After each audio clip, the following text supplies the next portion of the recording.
Ordered. That's the Wednesday, November 18th, regular Board of Education meeting. We'll start with the Pledge of Allegiance.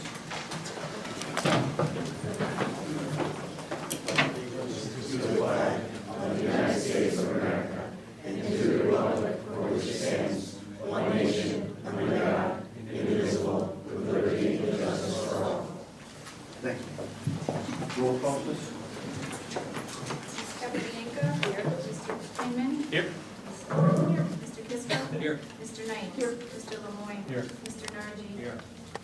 Ms. Richardson. Here. Mr. Tebow. Here. Mr. Traub. Here. Mayor Carbone. Here.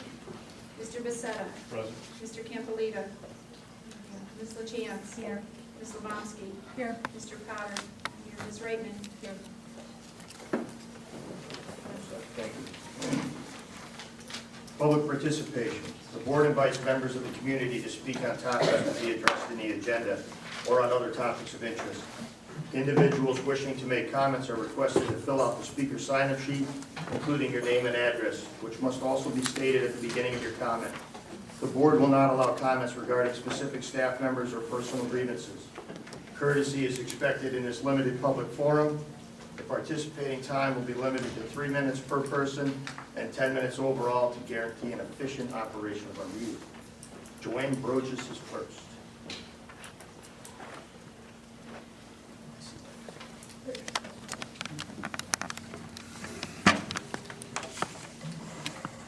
Promise this will be well less than 3 minutes.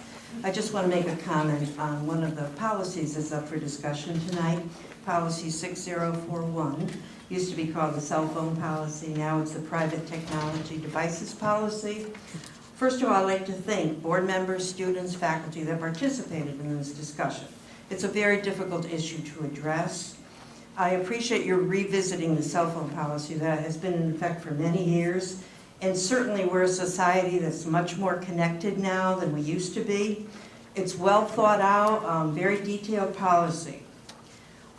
Whether we consider it good or not so good to be so connected with technology, it's a fact of life. My daughter will say to me, sometimes it's good to be off the grid, but no one wants it for too long. The only suggestion I would have is that you have an evaluation period, whatever you deem is appropriate, to make sure that it's an effective policy for all the constituents involved. Thank you, and that should have been 1 minute. Yes, it is. Thank you. Mary Svetch, Juliana.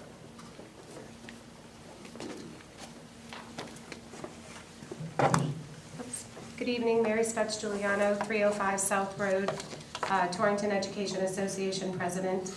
I have just compiled a list of the teachers that are interested in hopefully contributing to your committees, and I made copies for everybody. They have selected multiple committees, but I figured I would let you decide who you wanted where. I've acknowledged what level they teach at, not the building, but the level, the committees they're interested, and their contact information. Thank you. You want to pass it on?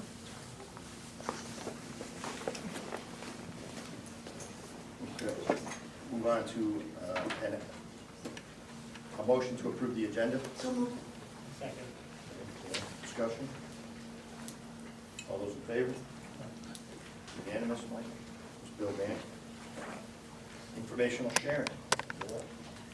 Okay, first thing up is that we are hosting the Kids Marathon in June here at Torrington High School so we can showcase our new facility. We will be meeting tomorrow with the mayor and Bill Burgess and Rod Dixon, who is an Olympic champion for running.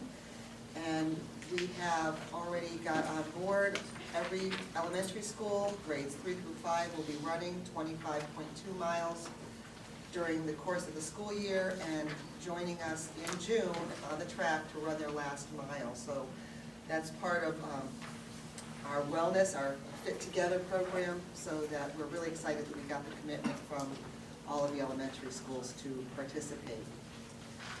And I'm going to turn over the special education report follow-up to Ms. LaChance.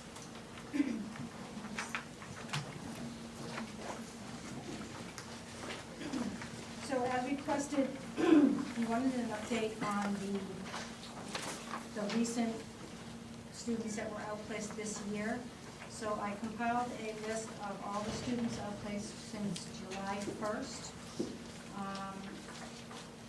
In front of you, eventually, you will have it. And you also wanted to know the impact that busing transportation had. So I've included the projected annual bus transportation for each additional student that is attending the school that I've broken down here. You'll see that since July 1st, we've incurred $1,369,761 worth of outplaced tuition and $320,683 in bus transportation costs.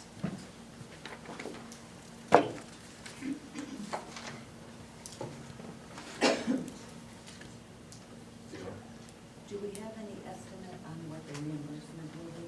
Okay, so we don't get reimbursed for the tuition. We We don't get anything? there is a state formula, but it's, and I don't have it off the top of my head. It's 3 times above what our tuition would be to educate one of our students here. And at that point, the state kicks in, but none of these are at that level. It's at 3 or 4.5. Like I said, I don't know.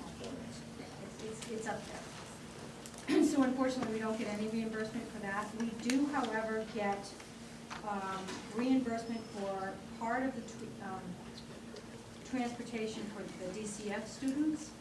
So, for example, and I believe we only have 3 students currently that we're getting reimbursed for. So, for example, if we have a student that is living in Waterbury and going to Bristol to go to CCMC school, Torrington pays the cost to transport that child from our town to that location. Anything above and beyond that, we charge DCF, and they reimburse us. The only other partial reimbursement we get is for the homeless, in which we split that cost 50-50 with the other districts. So if we had somebody that was our student living in Winston, we would split that cost with them 50-50. And any of these students are any of these There's homeless? 3, I believe. I don't have that number with me. Does the information that you provided us with tonight, does that still leave us with a deficit in that account? Yes, it does. Well, these are new students that we didn't budget for at all, so. These are all students that have been placed since July 1st. Bill, this is a projected almost $7 million shortfall in special education. That's what I thought. I wanted to make sure I understood correctly. Thank you. No problem. I think if you check that you have 3, possibly 4 students on here that are eligible for some reimbursement under the state one, I see 2 jumping off the page, and I know that there's one down here at around 77,000 that I think has some. Okay, so I do have them here, I don't have them on your list. 2 for Raymond Hill, and 1 for Northwest Village. So, and our actual cost, once we're reimbursed, is $269,225 instead of the $320,638. All right, so they only reimburse the transportation, not the tuition. Correct.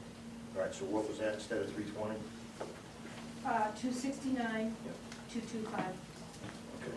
Now, if you look at the tuition, the correct Coltsville and the Jangris A, and then if you go down to Oak Hill, Avon A, Yep. all 3 of those will qualify under the 4.5 times our average student. So you Oh, will you're see talking about for, tuition reimbursement. On your list.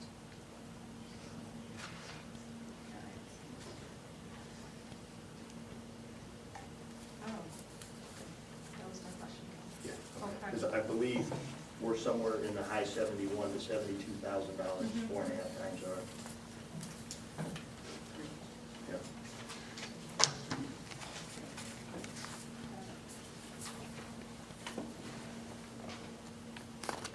Coastal Jangers and which was the other one?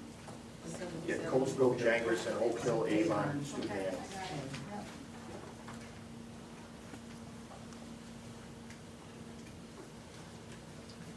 Anyone else have any questions on this report? Thank you. You can get that cleaned up to us because we'd like to get it to the city. So if you could add that reimbursement column on the side, that should. Thank you. Okay, we've also, as you can see, Mr. Boucher is with us. We are back live with Board of Education broadcast. New World training, we have contacted New World, and we are scheduling training for December, 2 different modules. One is for the users to be able to understand and use the system with a bit more ease. And the second is for those of us who are using the information in the system to make decisions. So we're getting training on the analytics and also on the budgeting process. So those will be happening in early December.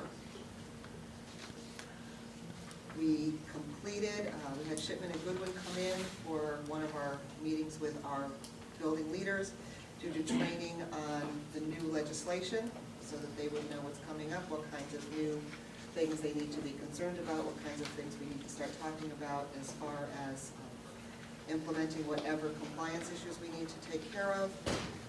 So that's going to be something we also will need to bring to the board. So we want to be able to talk about that as far as when we present that information so that we can do a training for the board to be aware of those things as well. But our site leaders at least are all set with that. And the last thing on my list is you had requested some information on a couple of these field trips that had been approved.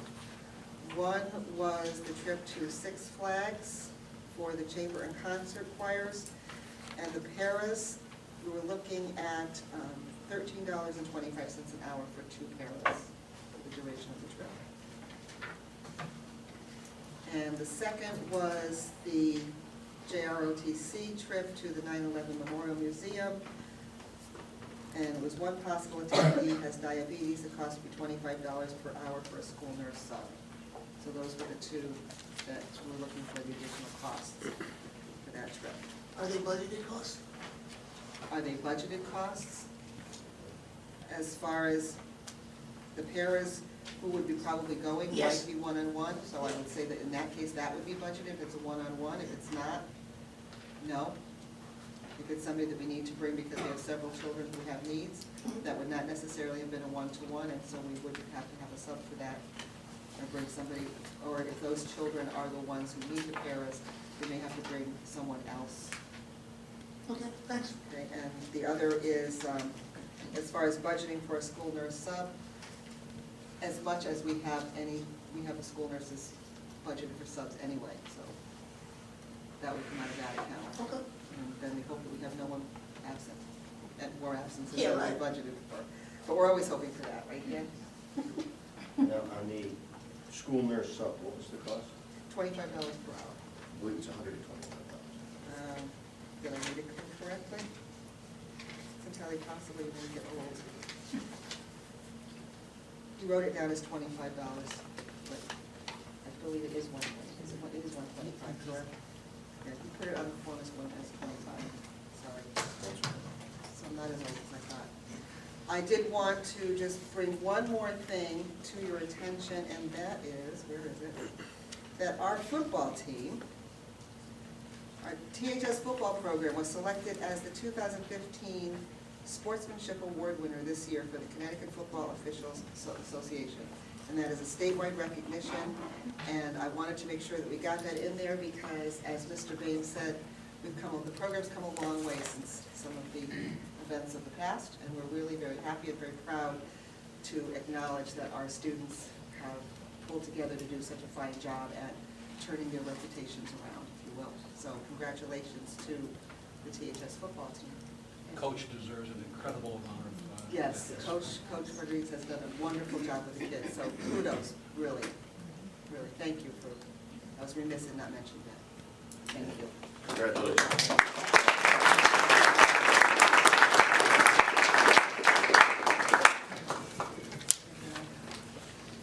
The presentation is century. See them already in the front row. Welcome. Bring your own device.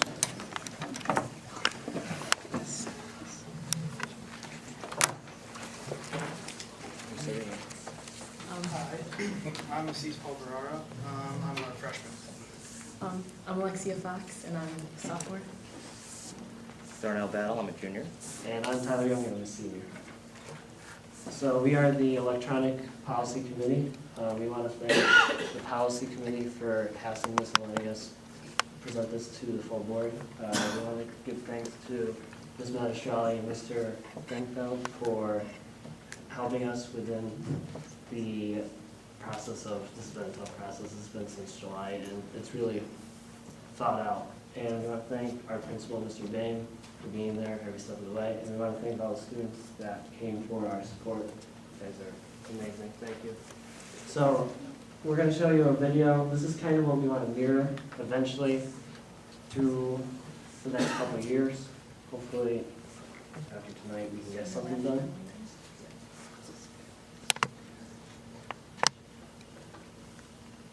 I turn the speaker on.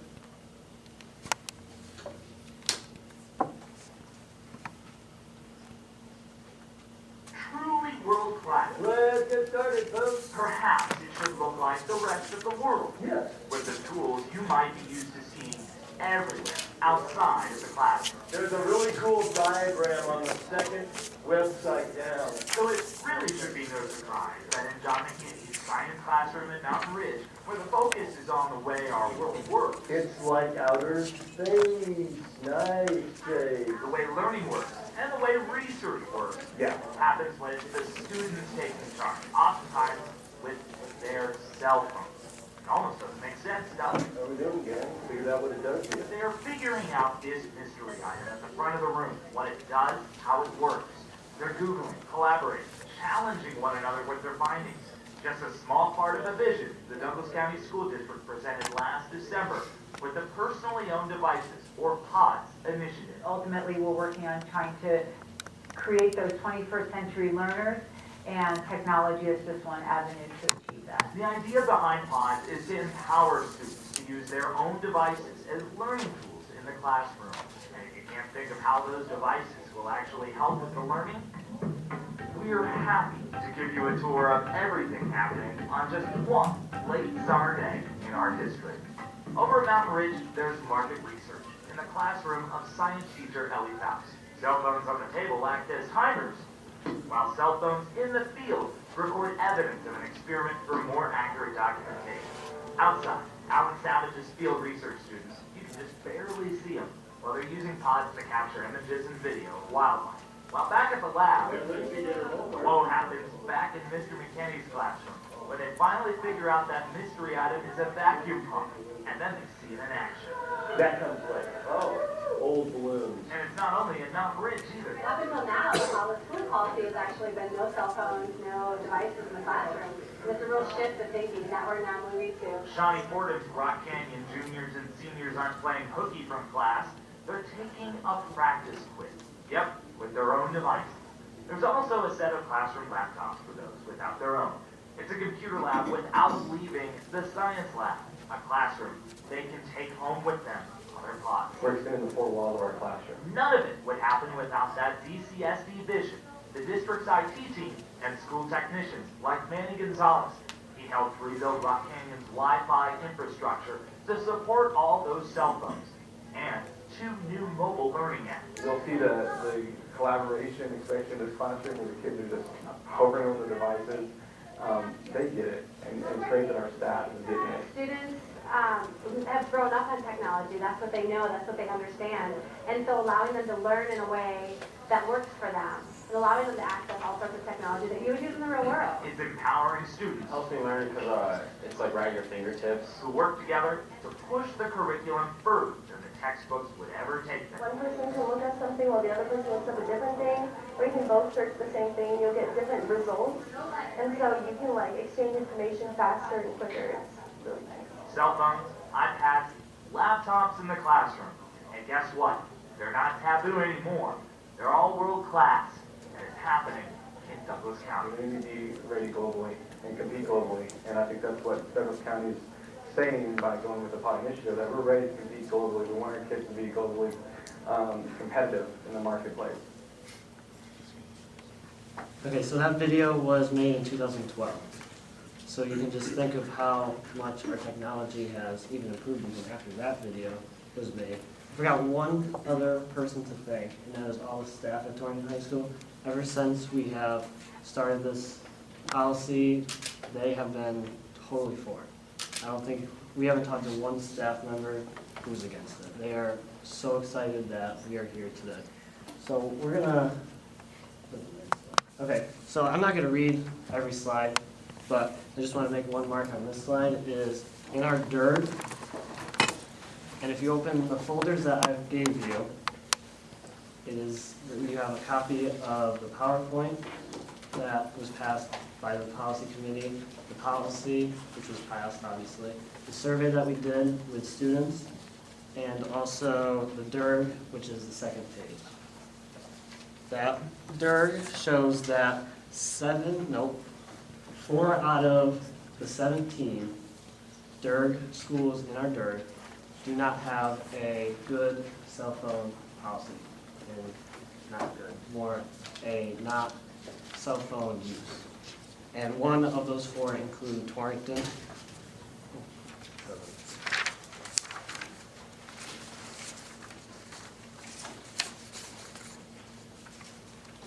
So just if you can look at the survey, we're not gonna really go through the whole slideshow because this has been passed and we've been asked to keep it short and simple. And so if you look at the student survey, kind of tells you what it is. 473 students out of the 493 that we surveyed had a smartphone. And I think the big number is out of the 497 that we surveyed, only 5 people did not have a device. And also, correct me if I'm wrong, Ms. Reitman, we have 595 Chromebooks coming in eventually. They're not all Chromebooks, there's a total number of Total, devices yeah. available to students at the high school. Yeah, okay. And 43%, correct me if I'm wrong, is free or reduced lunch, 43%? 43%. Okay, so we have totally enough devices if a student does not have a device that they can use in the classroom when a teacher says, pull out your device, this is when it's necessary, we need this to go on Google, search something, or I made a 10 question quiz that you need to do before you leave the classroom, so pull up this app, which is a free app, and do it. So if the person does not have a device, then they can use, obviously, a device that was paid for by the school system. One of the reasons it did not get passed last year was we did not have the infrastructure. I believe now, after many policy meetings, I think we do have the infrastructure for the policy that we made. We were going to include laptops, but due to some worries, we took that out, and we did under 11 inches, which includes tablets, but it does not include laptops. So, for example, if a student pulls out a laptop, the staff member has to take it away. It is against policy, and it's against policy, so you can't have a laptop, but you can have a smartphone out and a tablet out. So I'm just going to go through our proposal, so our purpose for this proposal is to institute the 21st century learning to help students as well as teachers become up-to-date educators and not have students and teachers be tied up, have their hands tied. We have teachers who can't get into the computers because we have so many teachers looking to use the computers because we have limited access to technology in the school where it's needed. And we have teachers who are frustrated because we can't write an essay until 3 weeks from now, and they're behind in their curriculum now. And it's kind of frustrating for teachers, but it's also frustrating for students because they just want to get it done. They want to move on to the next thing. And it's frustrating when teachers are frustrated because they're cranky. You don't want cranky teachers. Also, it's mentioned the goals is I'm a senior, and it is not getting ready for college. I know, my brother just graduated from college. I know he pulls out his tablet and he takes notes on his tablet. He pulls out his tablet to use homework. When he came home, he used his computer to do homework. I can't do my homework in study hall because my homework is online. I can't get to the library because all the computers are full. So what am I supposed to do? Just sit there and twiddle my thumbs? It's very frustrating as a student. This has been going on for 4 years. I'm not doing this for my sake. I'm doing it for him and all the freshmen out there because they used it in middle school and they are frustrated. I'm frustrated for them because they're not getting the technology and the readiness that I got. So the goals is to increase students' knowledge and understanding in all areas by harnessing the power of technology in the classroom. So, 2, to enhance the skills students need to live successfully in the 21st century. This is the world today. You carry your phones, you go to meetings with phones. I go to my job and I use a phone. And it's what it is today. It is the world we live in. It is 2015. We live in this kind of world. Good or not, we can't, as a district, hold everyone back and suffer from what the world is today. Is it always good? Probably not, but. 3, optimize the advantage of students' ownership and readiness to use personal technology devices to learn, communicate, and collaborate in school. 4, to increase students' desire to learn beyond the school day. And 5, to increase students' responsible and appropriate use of technology. And I'm just going to read a little bit of the policy. I'm not going to read a 5-page policy because it's a lot of lawyer stuff. Just one of the, per the policy of the Board of Education, the accepted privately owned devices are limited to cell phones, iPads, iPods, and tablets, and other such devices with internet access not listed where the screen size is under 11 inches. The use of privately owned devices shall be permitted within the campus of Torrington High School when a student is traveling between classes, a student is in a lunch period, a student is in a classroom or study hall, and the use of a privately owned device is permitted within the staff. And just one topic on the lunch. If you're a person at a job, you have a break. That is our break. Lunch is our break. You should be able to use it even at lunch. It's kind of ridiculous we don't have it right now.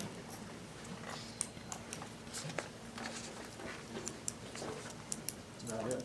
All right, thank you. I'd like to compliment you guys on continuing the fight. I know that it's been a couple of years. I have one sitting back there. I share the pain. She has 4 AP UConn classes and all her homework online. I've heard the same story at dinner.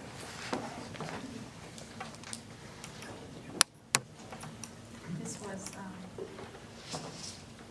a long process, but not as long as your predecessors.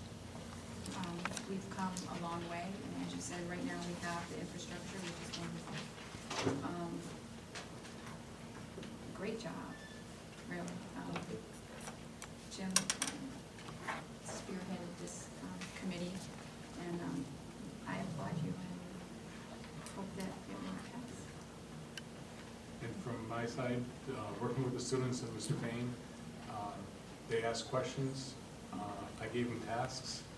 Everything that we asked for, both from the policy committee or just direction as helpful hints for information that they can bring forward, they went above and beyond. So they really worked hard on this. Thank you. Questions? Dan? All right, Michael's going to pass out 2 documents to you to read. I will commend the students on the amount of work they put into it. And in a slight shift from my diehard position for the last 5 years with no technology from the students. Despite the fact that corporations are bringing their devices back in-house and are banning BYOD, as you will see in the documentation. I believe at this point it is beneficial to the students to be allowed to use their cell phone or a tablet within the schools. To that, I would disagree with the way the policy is written currently, in the fact that it doesn't specify iOS for an operating system or Android for an operating system. By allowing a Windows-based device, Ubuntu-based device, Linux-based device into the system, you open up all kinds of security threats and vulnerabilities, for which there is virtually minimal to no way to stop it from propagating across the net. By limiting the devices involved to what I'm going to say is probably most of the devices you'll find on the market today, either Android or iOS, I see that as being very minimal risk. And by limiting it to smartphones and tablets, you eliminate any possibility of external USB drives or other malicious devices being added in. If the policies change to reflect those two items, so it is simply a smartphone or a tablet running either iOS or Android, I'm fine with the way the policy is. But without those changes, I see way too much of the security risk. And you will find as you read through the documentation, corporations around the world are finding that exact same risk. So since 2013, where the BYOD was your largest corporate environment, it is going smaller and smaller, and it's now less than 50% of businesses, as they found security risks and vulnerabilities across the board. It doesn't work in the corporate world. In the educational world, given the resources we have and constraints financially, and the fact that I will be the first one to admit, you look at me in any meeting, next to me is my cell phone. Should I say to the students, no, you can't do that at this point? No, it's going to happen. It's doing it now. When I take my certifications for computer systems, they take their cell phone, they take their watch, and they lock them up. You're not allowed to have them in the room. They physically lock them up on you. And the reason for that is the fact that now your watches are internet-capable devices, phone-capable devices, video-capable devices. And it's very easy. We used to have to do the old-fashioned way. Write answers down on hands, put them underneath the sleeves, pass little notes. In today's world, it is very simple to cheat using electronic devices. At least by doing the policy with iOS or Android, phone or tablet, a teacher can say, okay, phone on the front of the desk face down, so the camera portion is facing up. So they know if they touch their phone before they've collected their test, there's a possibility they've used the camera to take a photo of it. So there are ways they can be controlled, but that has to come down from administration. And without those 4 changes to the policy, limiting the 2 devices and limiting the operating systems, it's too much of the Wild West, even with our abilities now.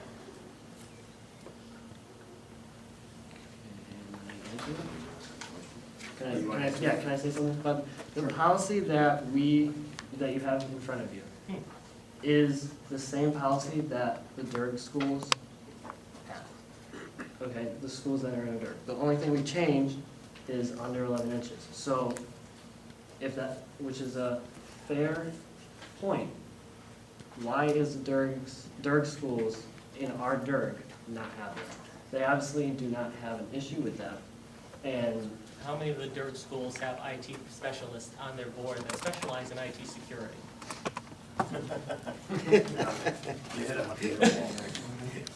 That is my specialty. I specialize in IT security systems. I specialize in penetration tests. It's what I do for a living. So no, your argument goes nowhere with me. That's the equivalent of saying jump off the bridge because everybody else is doing it. No. Now, you want to bring the cell phones in, you want to bring the tablets in, I'm perfectly fine. But limit the exposure that the district has. An iOS limitation and an Android limitation is nothing out of the ordinary. So what is your suggestion? Change the policy to simply state smartphones or tablets running either iOS or Android operating system. So in that paragraph, Yeah. Fourth Acceptable paragraph. privately owned technological devices are limited to Yeah. smartphones Yeah. or tablets running either iOS or Android operating system.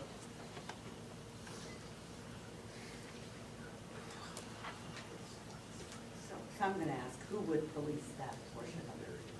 I mean, in reality, in a day-to-day environment here. That would be done automatically. Our Wi-Fi system has the capability to read what the operating system is, what the device is, and what the user ID is. So it would simply be policy driven, so when they try to log on, the system just wouldn't let them on.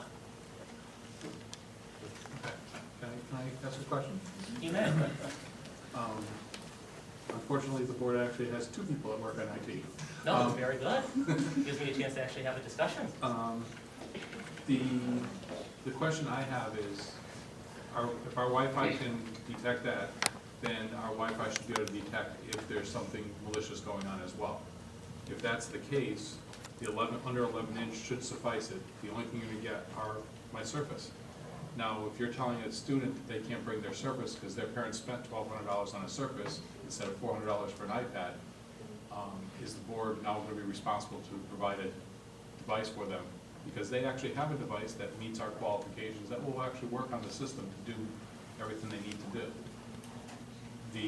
If our IT department, which is Protected Harbor, does their job sufficiently and provides the separated Wi-Fi for the students, it's not touching any of our devices. The worst a student can do is hack another student. If that's what their game is, then the policy can be revoked very easily by administration. This policy is designed so that we're allowing the students on their own to bring their devices in. We at any point can pull that policy back. If we see abuse, that would be up to administration to inform the board that there is abuse going on. The policy committee would then say, pull the device, and we revert back to the original. Question for you. Your Surface is a Surface Pro 3? Two. Two. Two USB ports, I believe? One USB port. What difference does that make? Well, if you're running another USB port on it, so you have one external USB port, now I can stick an external USB Wi-Fi controller onto it. I can run a virtual machine in that very easily. Once I run a virtual machine, I can turn that into a router. So I can have somebody else. I can do that on my Android. That has dual antennas for Wi-Fi? Yes. So, I mean, it's... Which version of the system are you running? I thought you had a Samsung. Yep, new Samsung 6. Yep. So It has one version of Wi-Fi. It doesn't have two radio controllers in it. It has the ability to connect to both 5 gig and 2.4, but it's still one radio controller running 2 gigs. So you do not have the ability. Here's the problem. Two separate. Here's the problem. You just went over the heads of every student here. But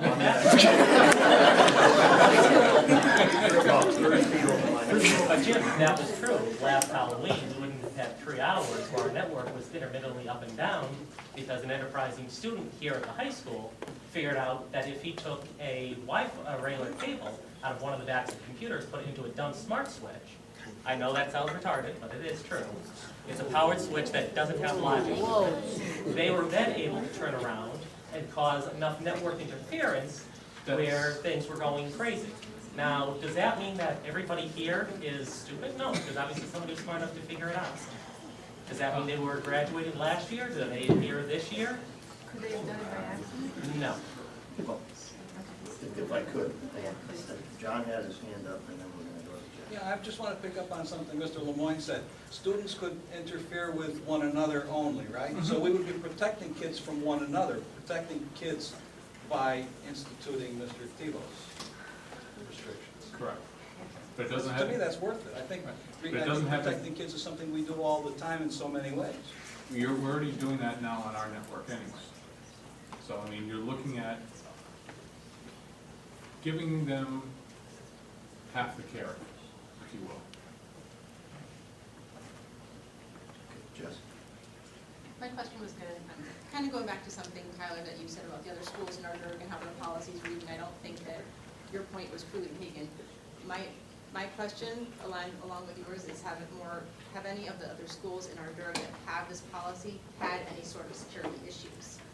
Do we know the answer to that question?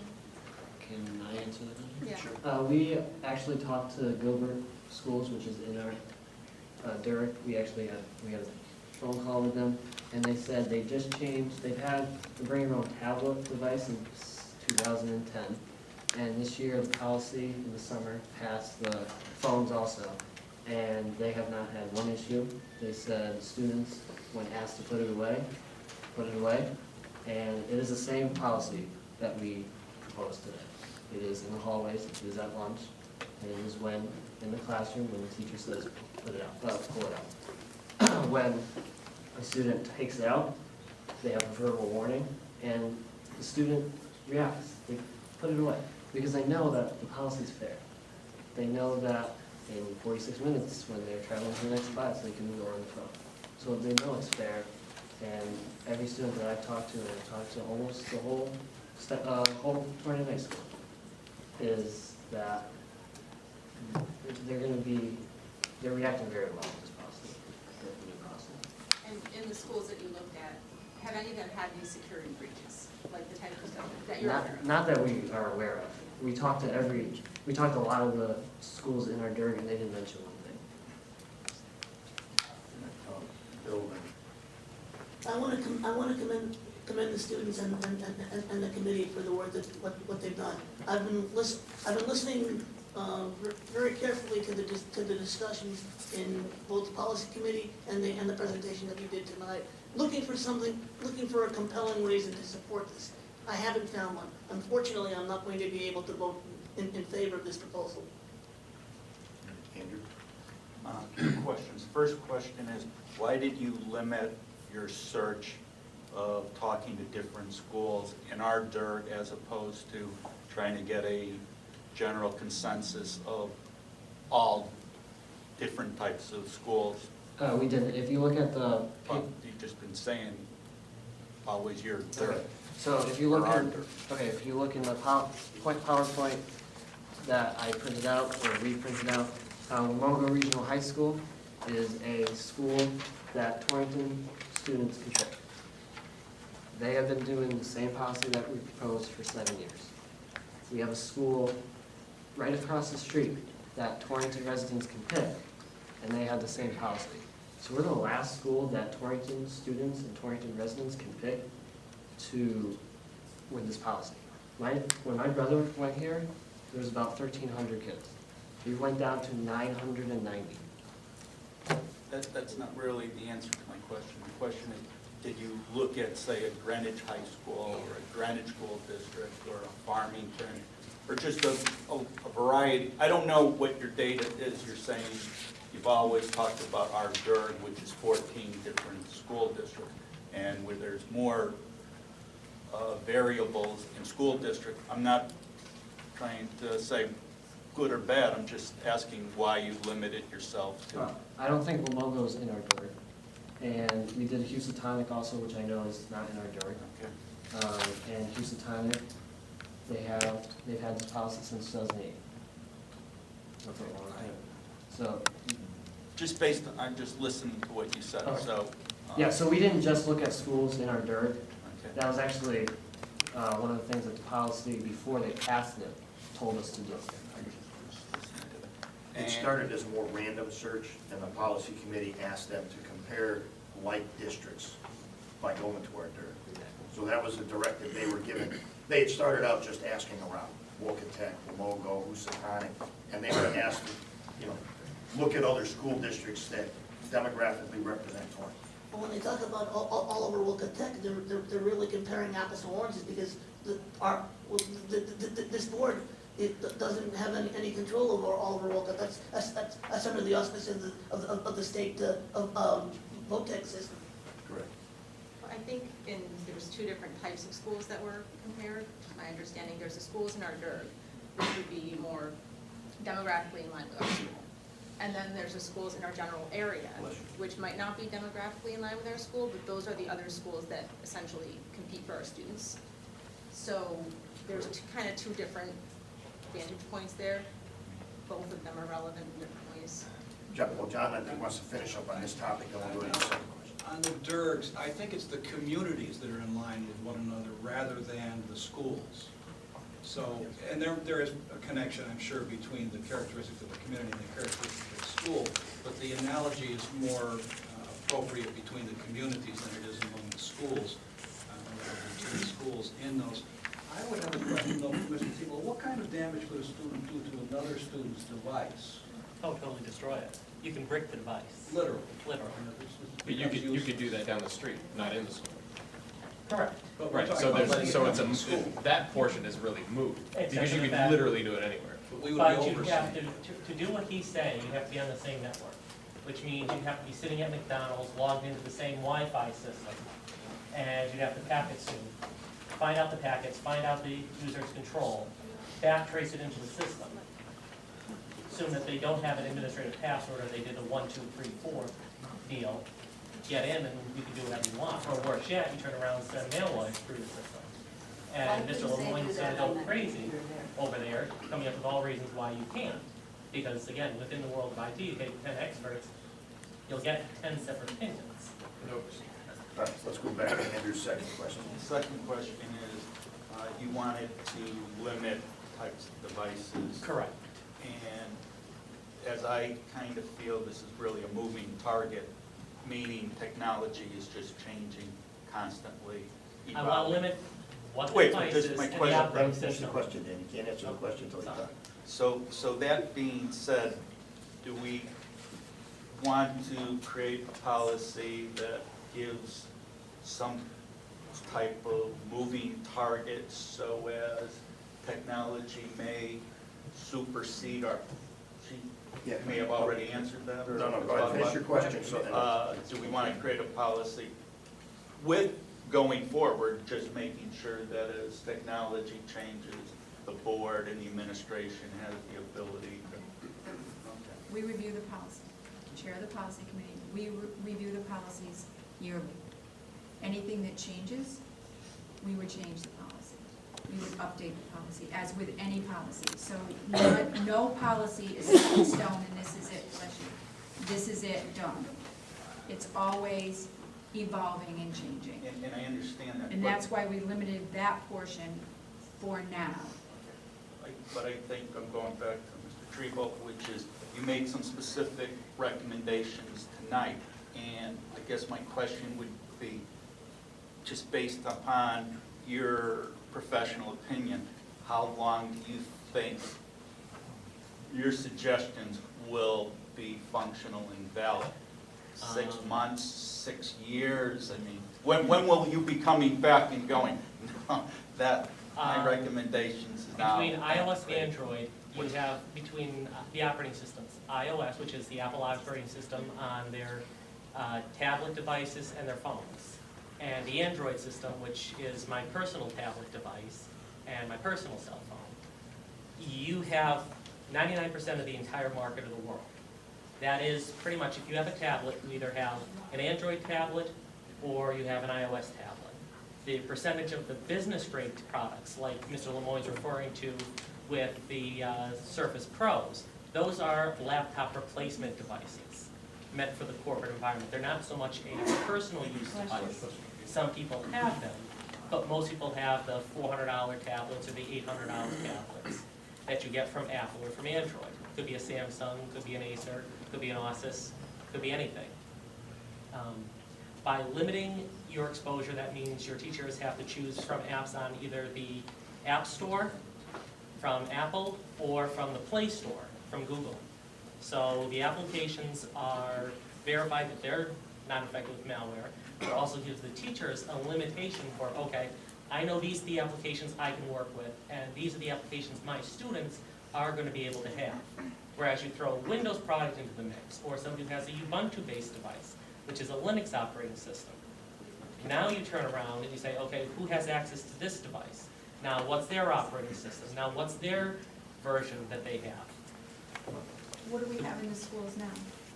The schools now have been standardized on a Microsoft system that is put across the board. We have been eliminating Chromebooks district-wide.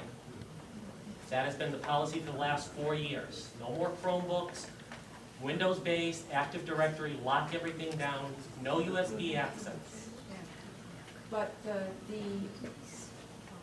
when they're in the classroom and they're using the school's computer.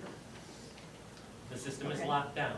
They I'm don't, not asking about locking. They're using that computer. but you have to ask, Hold on. They're using that computer. yeah, Is it iOS or Android? no. It is Windows-based because Windows can be locked down. So they're using Windows, and why can't bring your own device be a Windows device? Because on a bring your own device, that means you have access to the full device. That means that device can be used for any host of different things. It could be highly infected. So It if, could be coming in with Trojans, malware. There is no way to stop that on a personal device on Windows because you have user access and abilities to make major changes to the operating system. Within the school, and out of 990 students, how many students do you think have that expertise that you have? And I don't mean that in a negative way. Have the expertise that you have to destroy everybody? I don't know the Because number I of think the students. students now cannot use their devices, so now they want to use the devices, so they'll be pretty good using those devices, because they don't want to go back to, can't use your devices. So I Unfortunately, think that, they'll police themselves. unfortunately, that goes back to the scattergun approach of which one is gonna do something wrong and when is it going to happen. Now, as Someone's far always gonna do as, something wrong, and it's gonna happen, because that's human nature. I'm sorry. To turn it from a student doing a bad thing conversation, I would like to ask, and I didn't get to attend your meetings, and I apologize, you may have covered this. From a professional development standpoint, because I'm that guy that you went 30 feet over their head, and 15 different types of devices walked into my room, and I had to assist kids getting onto whatever program or whatever we were trying to work on. It would take me all year to get these 26 kids on. I mean, I would never be able to do it. I don't have that addictive. So how, you know, with listening to Mr. Tebow's recommendation of limiting operating systems, would that help with the professional development for the teachers, is where they only have to be trained to be ready for 2 different types of devices? Or, you know, because again, I don't know the skill set of all of our staff. I mean, there could be dinosaurs like me out there. What I would recommend, that would be administration, professional development, training, basic functionality of cell phones. If they're not proficient at it, I would recommend doing something along that line. For the students, just as an FYI, actually Friday, I pulled our network out of 2,142 devices on our network. I was able to pull the iOS, Android, and Windows based. Apple exceeds Android by 80 phones, which is pretty amazing to us. We only had literally 150 Windows based. Everything else was Android and iOS. When you get the tablets, it kind of shifted. It was more split between the Microsoft, Android, and iOS. So Can you talk in English, please? basically, it was either an iPad, an Android tablet, or a Windows-based tablet. What's an Android tablet? Be your Samsungs, your Asus, things like that. Very similar. They're all pretty much going to function the same. It's just a matter of what you can do. Now, if Mr. Tebow is concerned about that, the funny thing is, as well locked down as our system is, I bet you I can get through it in probably an hour or so. Well, yeah, but- So I mean, we're looking at a network that's designed just for the students. So our equipment is not going to be touched, our network's not going to be touched. And that's one of the